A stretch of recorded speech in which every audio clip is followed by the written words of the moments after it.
청년주의를 앞두고 어떤 메시지를 전해야 할지 고민이 깊었습니다. 나름 새벽 기도에 나와서 또 순간순간에 기도를 하면서 무슨 메시지를 전해야 할까 물으면서 정하려고 했습니다. 그런데 응답이 없었습니다. 그래서 저의 청년의 시절을 기억해 보면서 내가 20대 후반이었을 때, 중후반이었을 때 나에게 가장 필요한 메시지가 뭐였더라? 나에게 가장 다가왔던 메시지가 뭐였더라? 이렇게 자기에게 물어보면서 그 메시지를 정해 보려고도 했습니다. 그런데도 확 다가오는 것이 없었습니다. 그래서 청년들이니까 꿈을 가져라, 도전을 두려워하지 말라, 이와 같은 메시지를 전해야 하지 않겠는가 생각해 보기도 했습니다. 그러나 그런 내용들은 이 세상에서 판매되는 자기 개발서에 나오는 세상의 내용들입니다. 그래서 결국 저는 다시 원론으로 돌아가서 우리 청년들에게 우리 주님이 어떤 분이신지를 소개해 줘야 되겠다라는 마음을 먹었습니다. 그래서 저는 제가 수요 기도회 때 마태복음을 묵상하고 연구하면서 제가 받았던 은혜, 제가 만났던 주님을 이 시간 우리 청년들과 이 자리에 나온 모든 성도님들에게 나누려고 합니다. 특별히 칼럼에도 적었지만 오늘 저는 우리가 넘어지는 그 순간에도 우리 곁에 계신 주님이, 우리가 믿고 따르는 주님이 어떤 분이신지 여러분에게 나누고자 합니다. 오늘 본문을 한마디로 요약하면 예수님께서 떡 7개와 생선 2마리로 4,000명을 먹이신 사건입니다. 떡 7개와 생선 2마리니까 많은 사람들은 이 사건을 칠병이어로 부르기도 합니다. 어떤 사람은 이 칠병이어의 사건을 오병이어 그 사건과 혼동하기도 하고, 또 학자들 가운데도 이 두 사건이 같은 사건이라고 여기는 학자들도 있습니다. 그런데 이 칠병이어 사건은 분명히 다른 사건입니다. 오늘 우리가 함께 나눌 이 칠병이어의 기적의 이 현장은 새로운 은혜의 현장입니다. 오병이어는 유대인들을 대상으로 행한 기적이었습니다. 이와 달리 오늘 이 칠병이어는 이방인 지역의 대가벌리 근처에 있는 이방인들을 대상으로 일어난 사건입니다. 신학적으로는 이것이 주님의 은혜가 유대인들의 그 경계를 넘어서 이제는 모든 이방인에게까지 흘러가고 있다라는 것을 보여주는 중요한 사건입니다. 이제 우리는 이 새로운 은혜의 현장 속으로 한번 들어가 보려고 합니다. 오늘 이 칠병이어의 기적의 시작은 예수님의 말씀으로부터 비롯됩니다. 본문 32절에 예수님께서 제자들을 불러서 제자들에게 말씀을 하십니다. 내가 무리를 불쌍히 여기노라. 그들이 나와 함께 있은지 이미 사흘임에 먹을 것이 없도다. 길가에서 기진할까 하여 굶겨 보내지 못하겠노라. 주님의 말씀으로 시작이 됐는데, 더 정확히 말해서 내가 무리를 불쌍히 여기노라 하는 주님의 그 불쌍히 여기는 마음에서 시작된 것입니다. 불쌍히 여기다, 또 다른 말로 긍휼이라는 말인데, 이것은 남의 아픔을 내 아픔처럼 느끼면서 도와주려는 그 사랑과 자비의 마음입니다.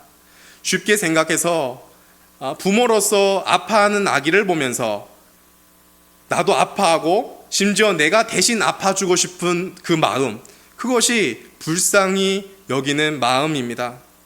지금 주님은 그 무리들을 향하여 그 마음을 가지신 것입니다. 여기서 나오는 무리들은 본문을 읽지 않았지만 오늘 본문 앞에 나오는 30절에 나오는 그 사람들입니다.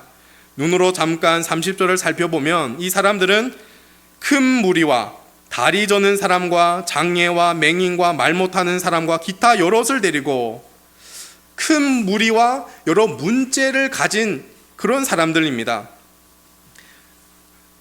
그리고 이들은, 이 문제를 가진 자들은 이미 앞에서 예수님을 통해서 질병이 치료받고 문제가 회복되는 그 은혜의 경험을 했습니다. 그 은혜의 경험을 한 이 무리들은 예수님을 그냥 떠난 것이 아닙니다. 사흘 동안 예수님 곁에 꼬박 있으면서 예수님이 하시는 그 말씀을 듣고 있었던 것입니다. 얼마나 이들이 예수님의 말씀을 사모했는지, 얼마나 예수님 곁에 있고 싶어 했는지 우리가 알 수 있는 대목입니다. 이런 무리들을 보면서 예수님께서 그냥 돌려보낼 수 없는 것이었습니다. 여기서 우리는 예수님의 한 가지 성품에 대하여 알 수가 있습니다. 예수님이 어떤 분이신지 알게 됩니다. 예수님은 무리의 모든 형편을 아시는 분이십니다. 무리들이 먹을 것이 없는 그 형편과 길가에 길을 가면서 기진할 그 형편을 예수님은 아셨습니다. 예수님은 우리가 주님 앞에 나아갈 때 우리의 그 모든 것을, 우리의 모든 필요를 아시는 주님이십니다. 그리고 오늘 여기서 주목해야 할 것은 예수님은 단지 우리의 어떤 영적인 필요만 아시는 분이 아니라 오늘 본문에서 예수님은 무리들의 지극히 현실적인 문제, 먹고 마시는 문제, 그 필요를 아셨습니다. 그리고 그 현실의 문제를 해결하시기 위하여 제자들을 불러 모으신 것입니다. 우리는 예수를 믿으면서도 자칫 잘못 예수님에 대하여 생각할 때가 있습니다. 예수님은 다만 나의 영적인 문제만 관심을 갖는다. 예수님은 단지 나의 구원 받는 문제에만 관심을 갖는다. 그런데 그렇지 않습니다.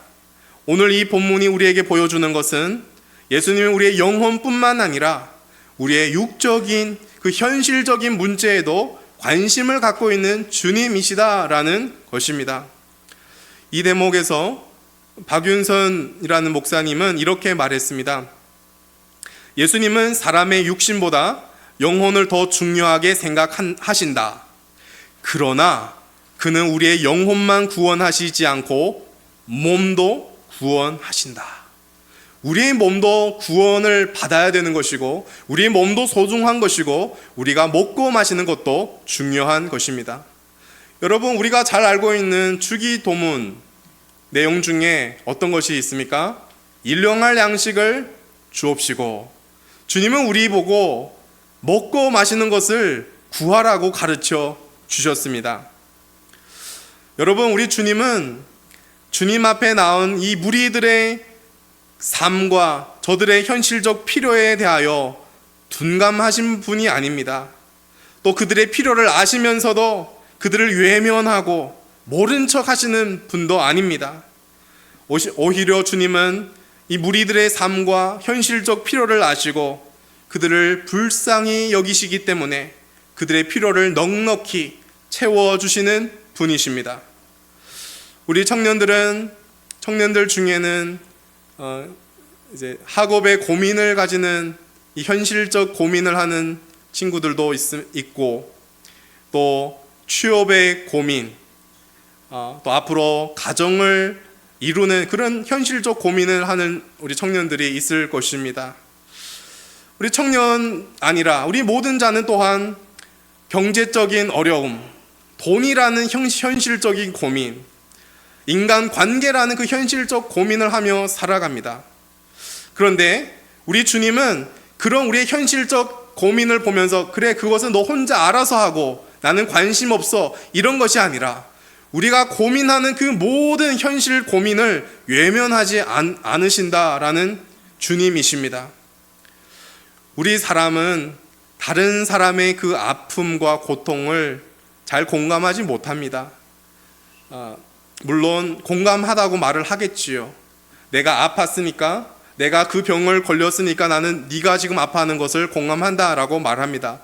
그런데 그 공감이 어떻게 100%가 되겠습니까? 그러나 우리 주님은 우리 인간의 삶을 너무나 잘 아시는 분이십니다. 그분은 하나님이셨습니다. 하나님이셨지만 인간의 몸을 입고 이 땅에 완전한 인간으로 오셨습니다. 우리와 똑같은 인간입니다. 다만 다른 것은 죄가 없을 뿐입니다. 인간으로서 이 땅에서의 그 모든 연약함과 그 고통과 아픔을 친히 다 경험하셨습니다. 따라서 우리 주님이야말로 우리의 그 어떤 아픔도 완전히 공감해 주십니다. 그래서 우리를 불쌍히 여길 수가 있는 것입니다.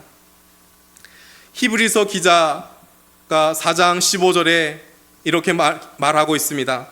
우리에게 있는 대제사장은 우리의 연약함을 동정하지 못하실 리가 아니요.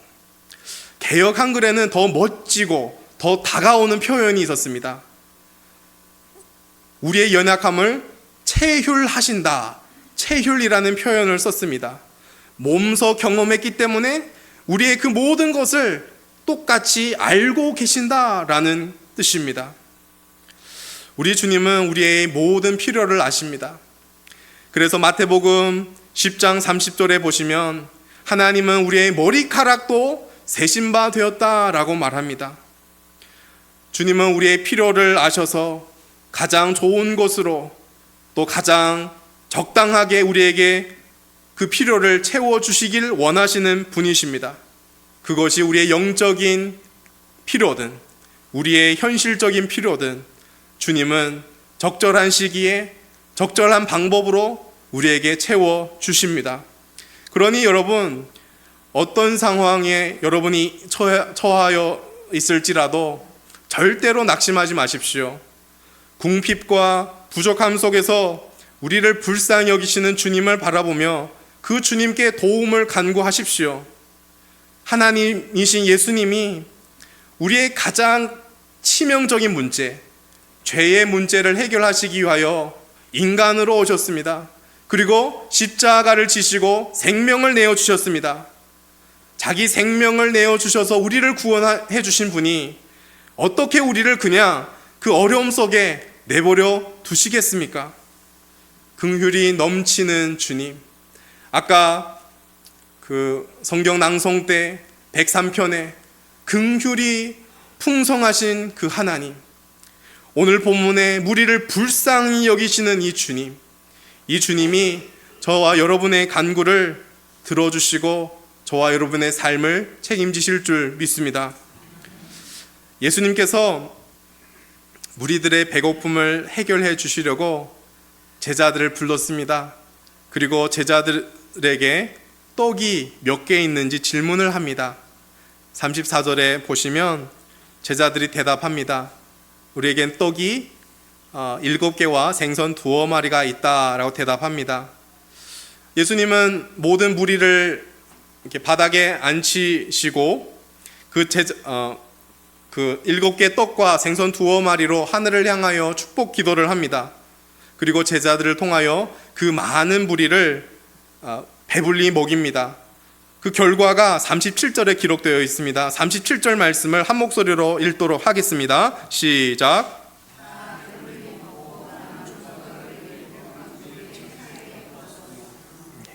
예수님이 축복한 결과 4,000명이나 되는 사람이, 작년만 4,000명이에요. 더 많은 사람입니다.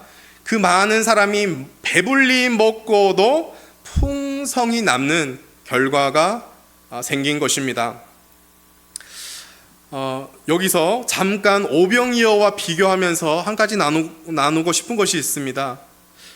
오병이어는 말 그대로 떡 5개와 물고기 2마리로 5,000명을 먹이신 사건입니다.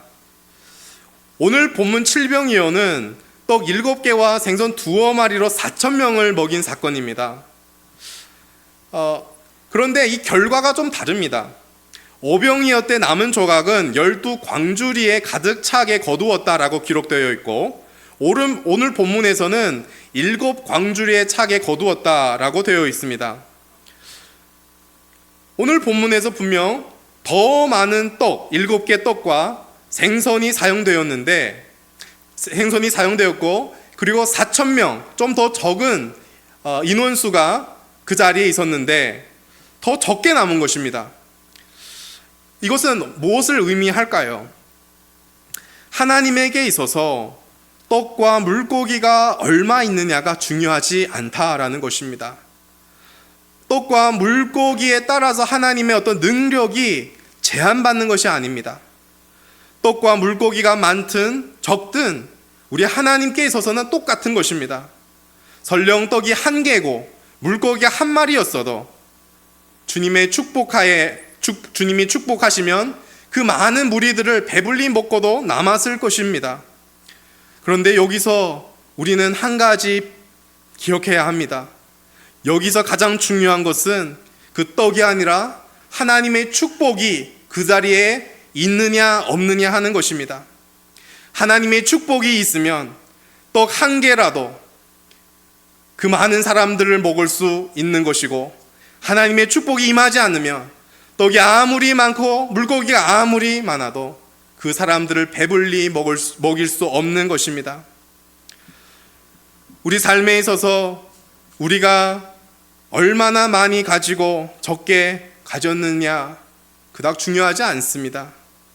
우리가 가진 것이 다른 사람에 비해 지극히 적어도 하나님이 우리 삶에 복을 내려주시면 우리는 배부르고 만족할 것입니다. 그러나 우리가 가진 것이 아무리 다른 사람들보다 많은 것처럼 느낄지라도 하나님이 우리 삶에 복을 주시지 않으면 우리는 그 많은 것을 가지면서도 여전히 배고픈 인생을 살아갈 것입니다. 사랑하는 성도 여러분, 여러분의 그 삶을 지극히 보잘것없는 삶일지라도, 부족한 여러분의 삶일지라도 그것을 주님의 손에 한번 맡겨 보십시오. 지금 여러분이 어려운 그 삶의 형편, 지금 여러분이 부족한 그 삶의 형편을 주님의 손에 맡겨 주십시오. 주님의 은혜가, 주님의 축복이 임하면 우리의 인생은 넉넉하고 풍성하며 만족함이 있는 인생으로 될 수 있는 것입니다. 그런 주의 축복이 저와 여러분의 인생에 있기를 소망합니다. 지금까지 칠병이어의 전체 이 사건을 살펴보면서 한 가지 놓친 내용이 있습니다. 그리고 이것은 가장 중요하기 때문에 제일 마지막에 제가 나누려고 했습니다. 무엇인가 하면 제자들의 반응인 것입니다. 예수님이 무리를 불쌍히 여기셔서 제자들을 불렀습니다. 그리고 이제 이 무리들에게 배부르게 먹이셔야 한다라고 했습니다. 그때 제자들의 반응이 33절에 기록되어 있습니다. 33절 말씀 한 목소리로 읽도록 하겠습니다. 시작.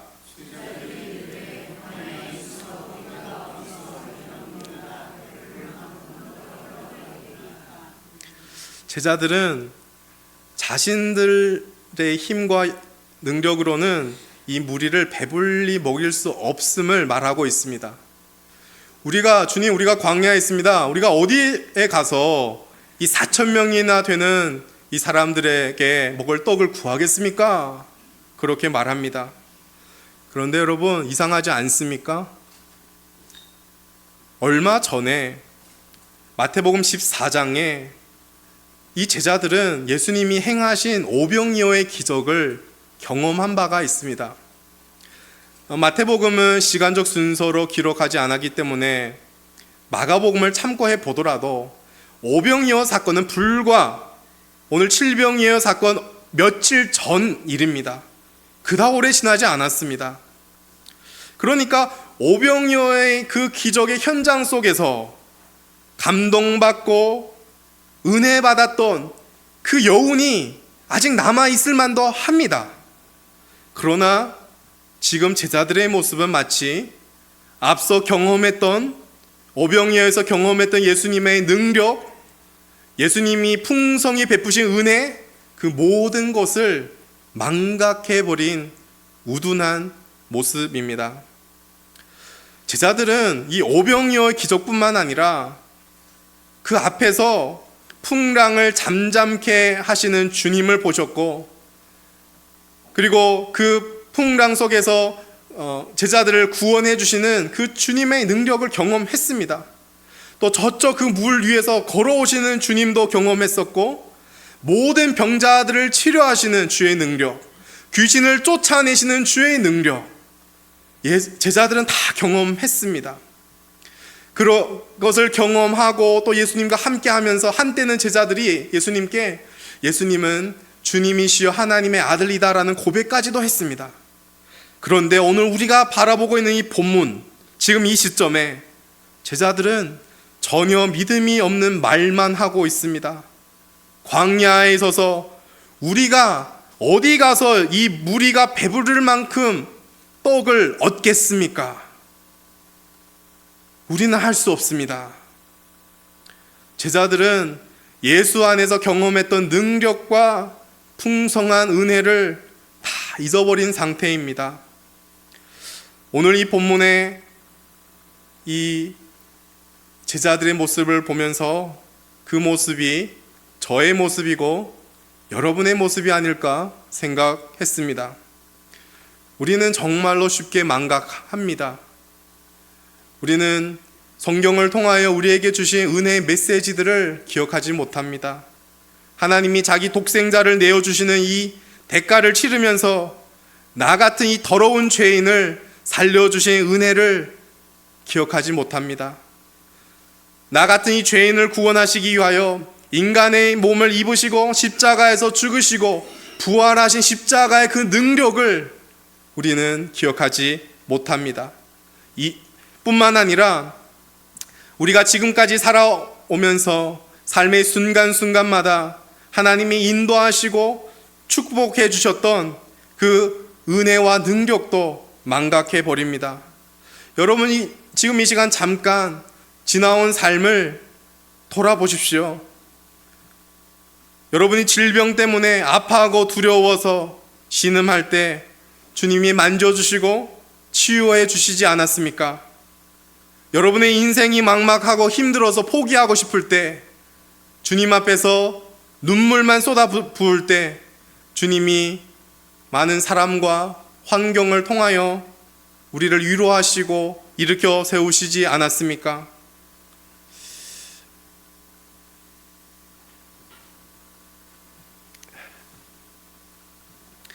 나의 그 못난 모습 때문에 반복되는 그 죄 앞에서 내가 자책하고 있을 때, 괴로워할 때 주님이 다시 붙잡아 주시고 일으켜 세워 주시지 않았습니까? 그런데 우리는 오늘 본문의 제자들처럼 그런 것을 기억하지 못하고 있습니다. 제자들은 그래서 이 모든 은혜와 능력을 망각한 나머지 믿음이 없는 말만 했습니다. 제자들의 눈에는 문제만 보이는 것입니다. 얼마 전에 겪었던 동일한 문제이지만 이 시점에 똑같이 그 문제만 보이는 것입니다. 문제보다 더 크고 어떤 문제도 해결해 주실 수 있는 그 옆에 계신 주님은 눈에 없는 것입니다. 만약 제자들이 주의 능력과 은혜를 기억했더라면 제자들은 어떻게 반응했어야 할까요? 주님, 얼마 전에 주님께서 5,000명을 먹이시지 않았습니까? 이게 4,000명밖에 안 됩니다. 주님이 축복하시면 넉넉히 먹이고도 남을 것입니다. 이렇게 주님께 간구했어야 맞습니다. 그러나 본문에서 우리는 제자들의 그 어떤 도움의 요청도 찾아볼 수가 없습니다. 우리는 제자들처럼 자주 실수합니다. 같은 문제 앞에서 동일한 실수를 합니다. 우리는 분명 예전에 주님께서 이런 문제를 해결해 주셨지만 똑같은 문제가 찾아왔을 때 제자들처럼 여전히 그 문제만 바라봅니다. 제자들이 예수님의 능력을 망각하여 어떤 간구도 하지 않듯이 우리도 주님께 어떤 간구도 하지 않고 그냥 문제만 생각하고 문제만 보고 있습니다. 그러나 놀라운 것이 있습니다. 그렇게 실수를 반복하고 믿음이 없는 제자들을 향한 우리 주님의 대처입니다. 여러분, 제가 만약 예수님의 입장이었더라면 동일한 그 실수를 하고 또 믿음 없는 이 제자들을 보면서 책망했을 것입니다. 너희들 얼마 전에 내가 일으켰던 오병이의 기적을 벌써 잊어먹었어? 그 전에 내가 풍랑을 잠잠케 하고 그 모든 것을 내가 다 얘기를 하면서 이 제자들을 믿음 없음을 책망했을 것입니다. 그러나 주님은 우리와 다릅니다. 주님은 앞서 무리들을 불쌍히 여겼듯이 오늘 본문에 나오는 제자들도 불쌍히 여기십니다. 주님의 그 불쌍히 여기심은 주님의 행동에서 볼 수가 있습니다. 주님은 실수한 제자들, 믿음 없는 제자들을 꾸짖지 않았습니다. 꾸짖는 내용이 없습니다. 그 제자들의 잘못을 따지지 않았습니다. 그냥 오병이어 때와 똑같이 그 문제를 해결해 주십니다. 앞서 살펴본 것처럼 떡 7개와 생선 2마리로 그 무리들의 배고픔을 채우시는 그 기적을 행하십니다. 주님은 칠병이어의 이 새로운 기적을 통하여 그 믿음 없는 제자들을 다시 능력과 은혜의 현장으로 초대하신 것입니다. 실수한 제자들, 믿음 없는 제자들의 모습이지만 제자들을 향한 주님의 마음은 불쌍히 여기는 마음이었습니다. 믿음 없는 제자들이었지만 저들로 다시 한번 기적을 경험하게 하심으로 은혜를 경험하고 기억하게 하는 주님의 모습이었습니다. 여러분, 본문에서 이 제자들이 믿고 따르는 주님은 오늘날 저와 여러분이 믿고 따라가는 주님이십니다. 제자들 중에 베드로가 있습니다. 저는 이 베드로가 예수님의 제자라서 얼마나 위로받고 좋은지 모릅니다. 베드로는 완벽한 사람이 아니었기 때문입니다. 베드로의 실수를 생각해 보겠습니다. 베드로가 한때 멋있는 신앙 고백을 했어요. 주는 그리스도시요 살아계신 하나님의 아들이십니다. 그 신앙 고백을 하고 예수님이 이제 나는 고난을 받고 죽어야 한다라고 말씀했습니다. 그때 베드로가 안 돼요 주님, 그런 일이 절대 일어나서는 안 돼요 항변했습니다. 그 당시 주님은 베드로를 책망했습니다. 그런데 그 본문에 이어지는 본문은 무엇인지 압니까? 변화산 사건입니다. 그렇게 책망받아야 하는 베드로를 예수님은 특별히 선택해서 변화산으로 데려가고 영광된 모습을 보여주신 것입니다. 무엇보다 베드로 하면 주님을 저주하면서 3번 부인하는 그 실수가 아니겠습니까? 그런데 그런 베드로를 예수님께서 부활하신 후에 찾아오셨고 내가 나를 사랑하느냐 3번이나 질문하면서 베드로를 붙드셨습니다. 이것이 실수하는 제자들을 향한 주님의 불쌍히 여기심입니다.